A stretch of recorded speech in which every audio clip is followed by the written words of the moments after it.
رجب کے مہینے میں ہمیں کن کاموں کو کرنا چاہیے اور کن کاموں سے بچنا چاہیے؟ دیکھو، رجب کا جو مہینہ ہے یہ اللہ رب العالمین کا مہینہ ہے۔ حرمت والے مہینوں میں اس رجب کا شمار ہوتا ہے۔ تو اس مہینے میں اگر کوئی بندہ اچھے کام کرتا ہے تو اس پر ثواب زیادہ ہوتا ہے، اور اگر کوئی گناہ کا کام کرتا ہے تو اس پر وبال زیادہ ہوتا ہے عام دنوں کے مقابلے میں۔ تو ہمیں کن کاموں کو خصوصی طور پر اس رجب کے مہینے میں کرنا چاہیے اور کن کاموں سے ہمیں اس مہینے میں خصوصی طور پر بچنا چاہیے؟ ویسے تو گناہ کے کام ہم جب بھی کریں، جیسے بھی کریں، ہماری پکڑ ہوگی، ہماری گرفت ہوگی، اور ہمیں کبھی بھی گناہ کے کام نہیں کرنا چاہیے۔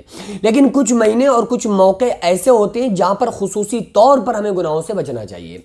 جیسے کہ اگر کوئی انسان مسجد کے اندر ہے تو وہاں جیسے ہر گناہ سے بچتا ہے کہ بھائی ہم جھوٹ نہیں بولیں گے کیونکہ ہم مسجد میں ہیں، ہم یہاں گالی نہیں بکیں گے کیونکہ ہم مسجد میں ہیں۔ حالانکہ جیسے مسجد میں اللہ رب العالمین ہمارے قریب ہے اور جیسے فرشتے ہمارے گناہوں کو لکھتے ہیں، ایسے ہی مسجد سے باہر بھی ہمارے گناہوں کو لکھا جاتا ہے۔ لیکن چونکہ انسان کے دل میں ایک جو تھاٹس ہوتے ہیں کہ بھئی یہ مسجد ہے، تو مسجد کے ادب میں، چونکہ مسجد بڑی ادب اور احترام کی جگہ ہے، اللہ کا گھر ہے، اس وجہ سے انسان اس کی زیادہ قدر کرتا ہے۔ تو اسی طرح سے ہمیں ان مہینوں کی بھی قدر کرنا ہے جو حرمت والے ہیں۔ جیسے کہ رسول اللہ صلی اللہ علیہ وسلم نے ایک مرتبہ یہ فرمایا کہ شعبان میرا مہینہ ہے، رمضان اللہ کا مہینہ ہے۔ اسی طرح سے آقا علیہ السلام نے یہ بھی فرمایا کہ رجب جو ہے اللہ کا مہینہ ہے، شعبان میرا مہینہ ہے، اور رمضان میرے امتیوں کا مہینہ ہے۔ یہاں سے مراد یہ ہے کہ امت اس میں بہت زیادہ نیکیاں کر کے بہت بڑے ثواب کے مالک میری امت والے بن سکتے ہیں۔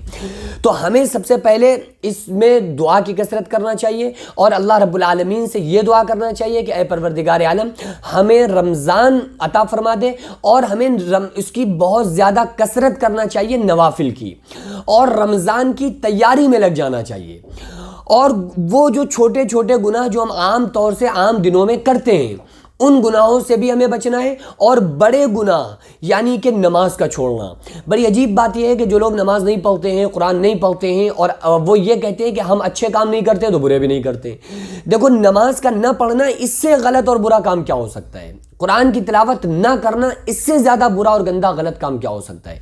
تو نماز کی پابندی کرنا، تو ہمیں یہ فوکس کرنا ہے کہ ہمیں خصوصی طور پر پوری سال میں کبھی آپ نماز نہیں چھوڑ سکتے، لیکن رجب کے مہینے میں کوشش اس بات کی کریں کہ ہمیں کچھ بھی ہو جائے نماز کی پابندی کرنا ہے۔ جب ہم اس طرح سے کریں گے تو انشاءاللہ اللہ تعالیٰ پھر ہمیں پوری سال نماز پڑھنے کی توفیق عطا فرمائے گا۔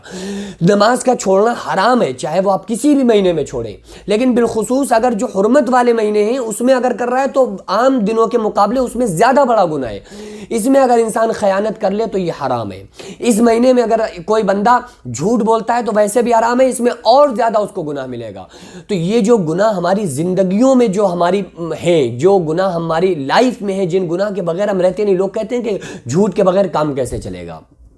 کیا پہلے دور میں جو لوگ تھے ان کے کام چلتے نہیں تھے؟ ان کے کام کیسے کیسے لوگ تھے۔ حضرت عثمان غنی کے پاس دیکھیں کیسی پیسہ اور کتنی دولت اللہ تعالیٰ نے عطا فرمائی۔ حضرت عبد الرحمن ابن عوف صحابی رسول، کتنی اللہ تعالیٰ نے دولت سے نوازا۔ سلیمان علیہ السلام اللہ کے نبی، اللہ نے کیسی ان کو حکومت عطا فرمائی۔ تو یہ ان کے سب کے کام کیا معاذ اللہ یہ سب جھوٹ بول کر کماتے تھے؟ نہیں، بلکہ یہ سچ کا دامن پکڑے ہوئے تھے۔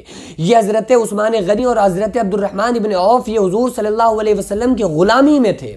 انہوں نے حضور صلی اللہ علیہ وسلم کو فوکس کیا، اور آقا علیہ السلام نے فرمایا کہ میرے طریقے میں دنیا بھی کماؤ گے اور آخرت میں بھی تمہارا اچھی نیکیوں کے مالک بن سکتے ہو، یعنی دنیا میں بھی فائدہ ہے اور آخرت میں بھی فائدہ ہے۔ تو ہم کو تمام گناہوں سے اس مہینے میں بچنا ہے، خصوصی طور پر رجب کے مہینے میں، اور ابھی سے رمضان کی تیاری میں لگنا ہے، اور اچھے اچھے کاموں کے ذریعے رمضان کی تیاری کرنا ہے۔ زیادہ سے زیادہ صدقہ دے کر، تہجد پڑھ کے، اشراق، اوابین، چاشت پڑھ کے، ہر وقت دعائیں کر کے، خصوصی طور پہ اللہم بارک لنا فی رجب و شعبان وبلغنا رمضان، اس دعا کو پڑھ کے ہمیں ہمیشہ رمضان تک اس دعا کو پڑھتے رہنا چاہیے۔